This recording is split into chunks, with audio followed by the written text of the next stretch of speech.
বাংলাদেশে যতগুলো সুন্নি দরবার আছে, যতগুলি সুন্নি মুমিন মুসলমান আছে, আপনারা যদি কাঁধে কাঁধ মিলান, হাতে হাত মিলান, সবাই একসাথে নারায়ে রিসালাতের স্লোগান দেন, তাহলে এই বাংলাদেশে ইবনু আব্দুল ওয়াহাব নজদির দালালদের কোনো ধরনের রাজত্ব চলবে।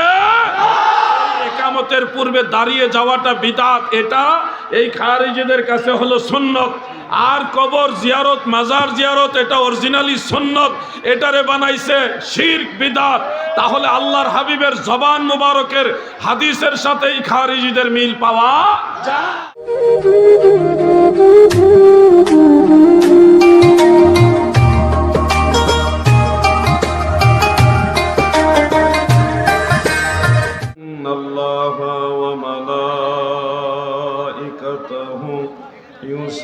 يصلون على النبي يا أيها الذين آمنوا صلوا عليه وسلموا تسليما اللهم صل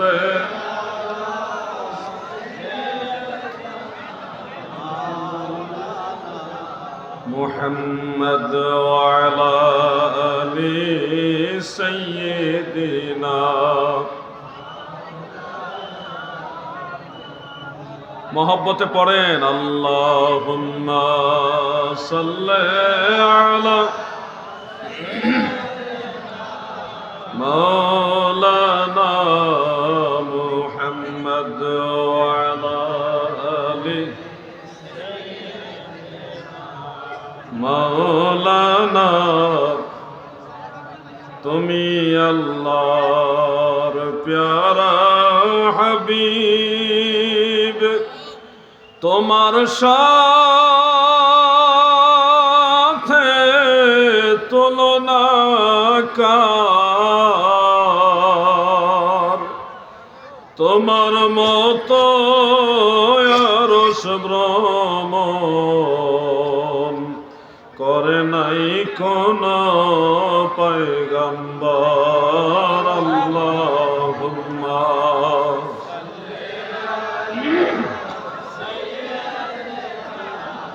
মাওলানা মুহাম্মদ ওয়া আলা আলি মাওলানা সাল্লাল্লাহু আলাইহি ওয়া আলিহি ওয়া সাল্লাম। 61তম পবিত্র উরসে নববী সাল্লাল্লাহু আলাইহি ওয়া সাল্লাম ও সুন্নি মহাসমাবেশের সম্মানিত আহ্বায়ক, সভাপতি, আওলাদে রসুল, ইমামে রব্বানি, গৌসে জামান, কুতুবে জামান, কাইয়ুবে জামান, মুজাদ্দিদে জামান, সানি ওয়াসকরনি হযরতুল আল্লামা আবু নসর সৈয়দ আবিদ শাহ আল মাদানী আল মুজাদ্দিদি রাদিয়াল্লাহু আনহুর সজ্জাদানশীল পীরে কামিল, আওলাদে রসুল, ইমামে আহলে সুন্নাহ, মুর্শিদে বরহক, রাহবারে শরিয়ত ও তরিকত হযরতুল আল্লামা সৈয়দ বাহাদুর শাহ মুজাদ্দিদি আল আবিদি সাহেব মাদ্দাজিল্লাহুল আলী, সুযোগ্য চেয়ারম্যান বাংলাদেশ আহলে সুন্নাত ওয়াল জামাত ও চেয়ারম্যান ইসলামিক ফ্রন্ট বাংলাদেশ। এছাড়াও হুজুরের আওলাদ বৃন্দ, মঞ্চে উপবিষ্ট ওলামাই কারাম, দিগার সুশিক্ষিত সমাজ, প্রিয় সুন্নি মুমিন মুসলমান ভাইয়েরা, মুখতাসার আলোচনা আপনাদের সামনে পেশ করব। আলোচনা তো শুনতে শুনতে আপনারা অনেকে ক্লান্ত হয়ে গেছেন। আমি গতানুগতিক যে আলোচনা, ওই ধরনের কোনো আলোচনা আজকে করব না। সংক্ষিপ্ত দুইটা মেসেজ দিব আপনাদেরকে, রাসূল করিম সাল্লাল্লাহু আলাইহি ওয়াসাল্লামের হাদিসের আলোকে। সে মেসেজটা হলো, আপনারা সবাই জানেন রাসূল আকরাম সাল্লাল্লাহু আলাইহি ওয়া আলিহি ওয়াসাল্লামের ঘোষণা যে গোটা পৃথিবীর মুসলমানদের মাঝে ৭৩টা দল হবে এবং সে ৭৩ দলের মধ্যে ৭২ দলই জাহান্নামে যাবে, শুধুমাত্র একটা দল জান্নাতে যাবে। এখন আপনারা যারা আছেন, আপনারা আমাকে একটু বলুন, যে আপনারা কি জাহান্নামী দলের মধ্যে থাকতে চান কিনা? মিডিয়ার বদলতে যারা শুনছেন শুনবেন, নিশ্চয় আপনারাও কোনো জাহান্নামী দলের ভিতরে থাকতে চান না। যে 72 দল জাহান্নামে যাবে তাদের মধ্যে নামাজি থাকবে, রোজাদার থাকবে, হাজী সাহেব থাকবে, বহুত বড় বড় ডিগ্রিধারী তথাকথিত আলেমও থাকবে। আবার যে একদল জান্নাতি যাবে তাদের মধ্যে নামাজি, পরহেজগার, মুত্তাকি, উলামায়ে কেরাম এবং জান্নাতি মুমিন মুসলমান হাজী সাহেবান যারা আছে তারাও থাকবে।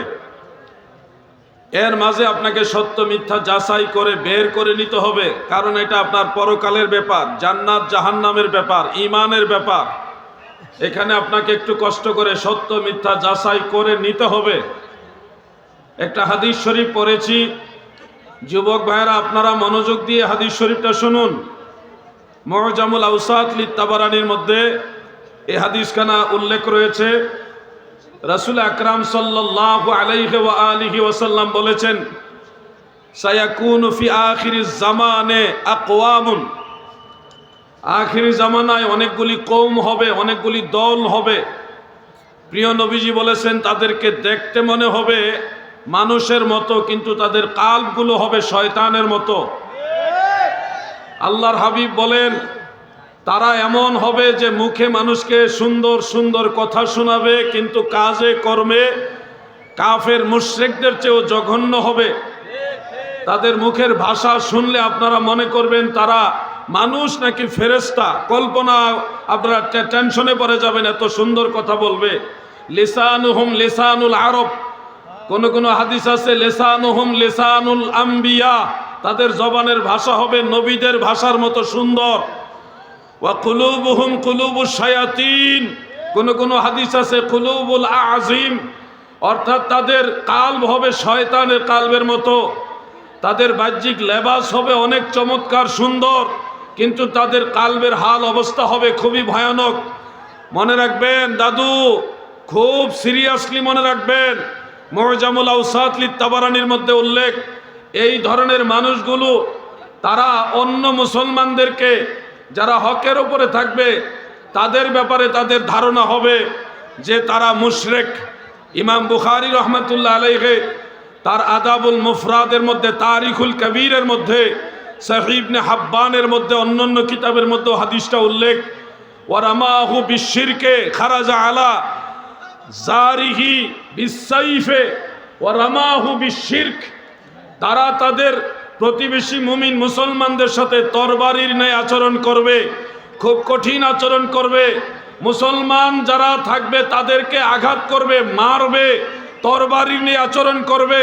ওয়া রামাহু বিশশিরক, এবং সেই মুসলমানদেরকে শিরকের অভিযোগ দিবে, বলবে এটা শিরিক, ওটা শিরিক, তোমরা এটা শিরিক করছো, তোমরা এখানে মাজার পূজা করছো, তোমরা শিরিক করতেছো। বিভিন্ন শিরকের অভিযোগ তারা মুসলমানদেরকে দিবে। আর তাবারানির মুআজামুল আওসাতের মধ্যে উল্লেখ, ওয়া সুন্নাতু ফীহিম বিদআতুন, রসুলের যে সুন্নত রয়েছে এই সুন্নতগুলি ফীহিম বিদআতুন, তাদের কাছে বিদআত হিসেবে সাব্যস্ত হবে। ওয়া বিদআতুন ফীহিম সুন্নাতুন, আর বিদআতগুলি তাদের কাছে সুন্নত হিসেবে প্রতিষ্ঠিত হবে। ও ভাই বন্ধুরা আমার, কবর জিয়ারত এটা নিঃসন্দেহে নবীজির সুন্নত।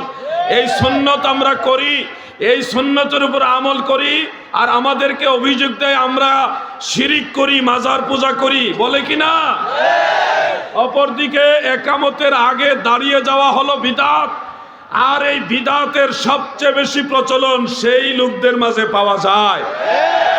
কোন সুন্নি মুসলমান আজ পর্যন্ত বলে নাই যে একামতের আগে দাঁড়ায় যাওয়া সুন্নত, কিন্তু এই একামতের পূর্বে দাঁড়িয়ে যাওয়াটা বিদআত, এটা এই খারিজিদের কাছে হলো সুন্নত। আর কবর জিয়ারত, মাজার জিয়ারত এটা অরিজিনালি সুন্নত, এটারে বানাইছে শিরক, বিদআত। তাহলে আল্লাহর হাবিবের জবান মুবারকের হাদিসের সাথে এই খারিজিদের মিল পাওয়া যায়। আপনারা যদি টুপি, দাড়ি, জুব্বা, আবা কাবা, ডিগ্রি এগুলি দেখে মনে করেন তারাই ঠিক, তাহলে আপনারা আখেরাতে এটার জন্য অনেক বড় ধরনের পস্তাইবেন।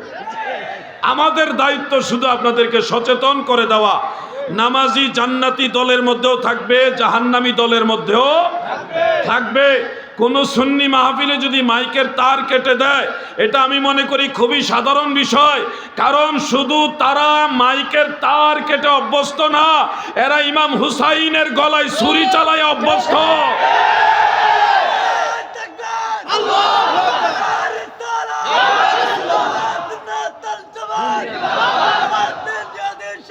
কেমন নাম না, আপনাদেরকে সচেতন করে দিচ্ছি, সতর্ক করছি আখিরাতের ব্যাপারে। আপনারা ঈমান আকীদার ব্যাপারে আরো যত্নবান হন। বাংলাদেশে যতগুলো সুন্নি দরবার আছে, যতগুলি সুন্নি মুমিন মুসলমান আছে, আপনারা যদি কাঁধে কাঁধ মিলান, হাতে হাত মিলান, সবাই একসাথে নারায়ে রিসালাতের স্লোগান দেন, তাহলে এই বাংলাদেশে ইবনু আব্দুল ওয়াহাব নজদির দালালদের কোন ধরনের রাজত্ব চলবে। সেক্ষেত্রে আপনাদের সবার ঐক্যবদ্ধ হওয়া দরকার। ঘরের ভিতরে বসে যদি বলেন আমরা ঐক্য আছি, তাহলে হবে না। যখন ডাক আসবে, তখন আল্লাহর হাবিবের মহব্বতে কারবালার চেতনা অন্তরে ধারণ করে সুন্নিয়তের স্বার্থে ময়দানে নামতে পারবেন ইনশাআল্লাহ।